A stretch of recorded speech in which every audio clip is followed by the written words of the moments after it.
নমস্কার বন্ধুরা, good evening. আমার এন্টারটেনমেন্ট অ্যান্ড কুকিং চ্যানেলে আপনাদেরকে আবার অনেক অনেক স্বাগত জানিয়ে আজকের আমি আমার রেসিপিটা শুরু করছি। আজকের একটা দারুণ টেস্টি রেসিপি আছে, যেটা হচ্ছে টিফিন রেসিপি। আর আশা করছি তোমরা সবাই ভালো আছো, যে যেখানে আছো সুস্থ আছো, এবং আমিও বেশ ভালো আছি। তো চলো আজকে আমি আমার রেসিপিটা শুরু করি। তার আগে বলে দিই, যারা আমার চ্যানেলে নতুন দেখছো তারা প্লিজ সাবস্ক্রাইব করে নেবে। যারা পুরনো আছো, পুরো ভিডিও দেখে ভালো লাগলে অবশ্যই একটা লাইক দিয়ে দেবে। তো চলো শুরু করা যাক। তো এই যে আমি আজকের যে আমার রেসিপিটা, সেটা হলো আটা দিয়ে একটা দুর্দান্ত মুখরোচক টিফিন রেসিপি, যেটা বাচ্চা থেকে বড় সবার ভীষণ পছন্দের রেসিপি। তো চলো দেখতে থাকো। এখানে আমি দেখতে পাচ্ছ আমি আটা নিচ্ছি পরিমাণ মতো।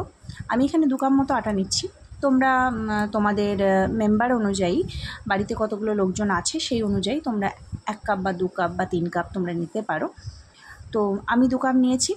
আর আমার এখানে হাতের কাছে যে সমস্ত ভেজিটেবলগুলো অ্যাভেলেবেল ছিল, আমি সেগুলো দিয়েই আজকে রেসিপিটা করছি। তো প্রথমেই দেখতে পেলে কিছু বিনস আমি এভাবে ছোট্ট ছোট্ট করে চাকু দিয়ে কেটে নিয়েছিলাম, সেটা দিয়েছি। এবং দিয়েছি একটা ছোট্ট পরিমাণের টমেটো। আর এখানে দেখছো একটা ছোট্ট পেঁয়াজ কুচি। তো এগুলোটাই আমার হাতের সামনে ছিল, এবং এগুলোটা দিয়েই আমি আজকে রেসিপিটা করছি। তো আশা করছি ভীষণ ভালো লাগবে তোমাদের। পুরো ভিডিওটা দেখো, রেসিপিটা দেখো। আর এটা সন্ধেবেলায় বা সকালবেলায় তোমরা বাচ্চাদেরকে এই ধরনের রেসিপি করে দিতে পারো, বাচ্চারা ভীষণ হ্যাপি হয়ে যাবে। তো তারপরে আমি এগুলো দিয়ে হাতে করে একটু হালকা হাতে মেখে নিলাম, আটার সাথে মিশিয়ে নিলাম। তারপরে আমি এখানে পরিমাণ মতো নুন দিলাম, আর পরিমাণ মতো হলুদ দিলাম। আর দেবো এখানে সামান্য পরিমাণে জিরে ধনে গুঁড়ো। আর এখানে আমি দিচ্ছি এবার একটা গোটা ডিম। আমি এখানে একটা ডিম ব্যবহার করেছি, তোমরা চাইলে এখানে 2টো ডিমও ব্যবহার করতে পারো, 3টেও ব্যবহার করতে পারো। তোমরা তোমাদের ইচ্ছে অনুযায়ী ডিম এখানে অ্যাড করতে পারো। আমার মনে হচ্ছে যে একটা ডিমই যথেষ্ট এখানে, তাই আমি একটা ব্যবহার করেছি। তোমরা চাইলে 1-এর বেশিও ব্যবহার করতে পারো। তো তারপরে আমি এখানে সামান্য পরিমাণে জল দিলাম, এবং জল দিয়ে এটাকে হালকা হাতে সুন্দর করে মেখে নেব। অবশ্যই একবারে এক গাদা জল দিয়ে দেবে না, আস্তে আস্তে হাতে করে মাখবে এবং জল দেবে। তাতে কি হবে যে তোমরা ঠিকঠাকভাবে থিকনেসটা নিয়ে আসতে পারবে। তো এই যে দেখো, আস্তে আস্তে জল দিয়ে মাখতে মাখতে আমার এটার যে ব্যাটারটা তৈরি হয়েছে, সেটা ঠিক এভাবে তৈরি হয়েছে, ঠিক এতটা থিকনেস। না এর থেকে মোটা করবে, না এর থেকে পাতলা করবে।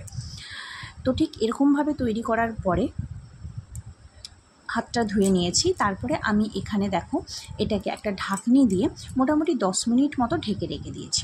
তো 10 মিনিট পরে আমি আবার ফিরে চলে এসেছি, এবং দেখো ব্যাটারটা পুরোটাই সুন্দরভাবে রেডি হয়ে গেছে। আর এই যে তোমাদেরকে হাতায় করে তুলে তুলে দেখাচ্ছি।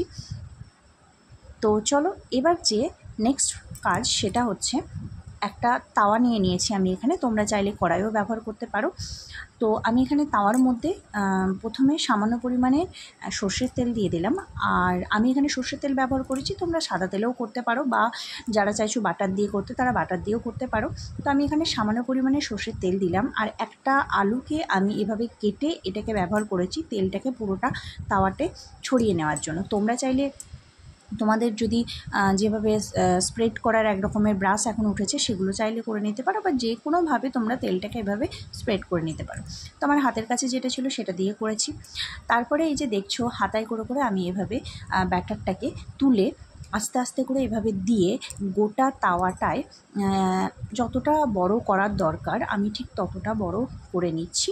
তোমরা বড় করতে পারো, বা ছোট ছোট হিসেবেও তোমরা করে বাচ্চাদেরকে দিতে পারো, বা বড়দেরকেও দিতে পারো। আমি ঠিক রুটির মতো একটা সাইজ এখানে করে নিয়েছি। আর সেভাবেই প্রথমে হাতায় করে আমি এটাকে স্প্রেড করে নিলাম। তোমরা খুন্তি দিয়েও করতে পারো, বা অন্য কিছু স্প্রেড করার ব্যাটার স্প্রেড করার কোনো জিনিস থাকলে সেটা দিয়ে স্প্রেড করে দিতে পারো, বা ছড়িয়ে দিতে পারো। তারপরে দেখো এটাকে আমি ঢাকা দিয়ে দিয়েছিলাম। আর ঢাকা দিয়ে এটাকে বেশি না, মোটামুটি 1 থেকে 2 মিনিটের মধ্যেই আবার ঢাকাটা আমি খুলে দিয়েছি। খুলে দেওয়ার পরে এই যে দেখছো, পুরো সুন্দরভাবে উঠে যাচ্ছে একদম। কোনো লাগালাগির ব্যাপার নেই, কোনো ঝামেলার ব্যাপার নেই। যারা ভাবছো নতুন যে কিভাবে করব, যদি লেগে যায় বা কিছু ব্যাটারটা, কিন্তু একবার তোমরা করে দেখো, কিচ্ছু হবে না, একদমই লাগবে না। তারপরে তোমরা এই যে খুন্তি দিয়ে এভাবে উল্টে দেবে। তো উল্টে দেওয়ার পরে আবারও এটাকে আমি একটু খুন্তি দিয়ে চেপে চেপে দিচ্ছি, যাতে কি হয় ধারগুলো একটু উঠে উঠে যায় অনেক সময়, তো সেটার জন্য চেপে দিচ্ছি পুরো সাইডগুলো। তারপরে আবারও এটাকে আমি 1 থেকে 2 মিনিট ঢাকা দিয়ে ওই পিঠটাও একটু সেঁকে নিয়েছি। এরপরে আবারও এটাকে উল্টে দেব। ঠিক এভাবে উল্টে পাল্টে এটাকে এভাবে আস্তে আস্তে সেঁকতে হবে। যেহেতু টমেটো, বিনস এগুলো দেওয়া আছে আর এগুলো কাঁচা অবস্থায় দেওয়া হয়েছে, তার জন্য একটু একদমই গ্যাসের ফ্লেমটা লো রেখে এটাকে আস্তে আস্তে সেঁকে নিতে হবে। খুব সুন্দরভাবে একটু চেপে চেপে দেবে তোমরা, তাহলে কি হবে যে বিনস আর টমেটোগুলো আছে এগুলো খুব সুন্দরভাবে সিদ্ধ হয়ে যাবে। আর বিশ্বাস করো এটা খেতেও দুর্দান্ত টেস্টি হয়। যারা রুটি খেতে পছন্দ করো না তারা এরকমভাবে আটা দিয়ে রেসিপি করে খেতে পারো, ভীষণ ভালো হয়। আর বাচ্চাদেরকে তো তোমরা সকালে এরকম দিতে পারো, বিকেলেও দিতে পারো টিফিন হিসেবে, বা স্কুল টিফিন হিসেবেও তোমরা এই ধরনের একটা রেসিপি করে যদি দিয়ে দাও তাহলে বাচ্চারা খুশিও হয়ে যাবে এবং পেট ভরে সবটা খেয়েও আসবে। যে অনেক সময় মায়েদের চিন্তা থাকে যে বাচ্চা আমার খেয়ে আসবে কি আসবে না, সেই ব্যাপারটা থেকে একদমই চিন্তামুক্ত হয়ে যাবেন আপনারা। তো এরকমভাবে করে দেবেন, ভীষণ টেস্টি, মুখরোচক। যেহেতু ডিম দেওয়া থাকে তার জন্য এটা একটু মুচমুচে টাইপের হয় আর টেস্টটাও একটু অন্য লেভেলের চলে যায়। শুধু যদি আটা দিয়ে করেন তো সেটার একটা আলাদা টেস্ট হবে, কিন্তু যদি ডিম দিয়ে দেন এর মধ্যে 1টা বা 2টো, তাহলে কি হবে যে ভীষণ টেস্টি একটা ফ্লেভার চলে আসবে। আর যারা ভাবছেন যে ডিম ছাড়া করবেন নিরামিষভাবে, একদমই পেঁয়াজ আর ডিম ছাড়াও আপনারা এভাবে করে খেতে পারেন, ভীষণ টেস্টি। তো এই যে খুব সুন্দরভাবে উল্টে পাল্টে আমার এটা হয়ে গেছে। এবার এটাকে একটা থালার মধ্যে আমি নিয়ে নিয়েছি আর এর সাথে সামান্য পরিমাণে রাখবেন সস। তো আমি এখানে কিষানের টমেটো কেচাপটা এখানে আমি দিয়ে দিচ্ছি। এইটার সাথে আমি আমার বেবিকে শেয়ার করব আর আশা করছি আপনাদের ভীষণ ভালো লেগেছে।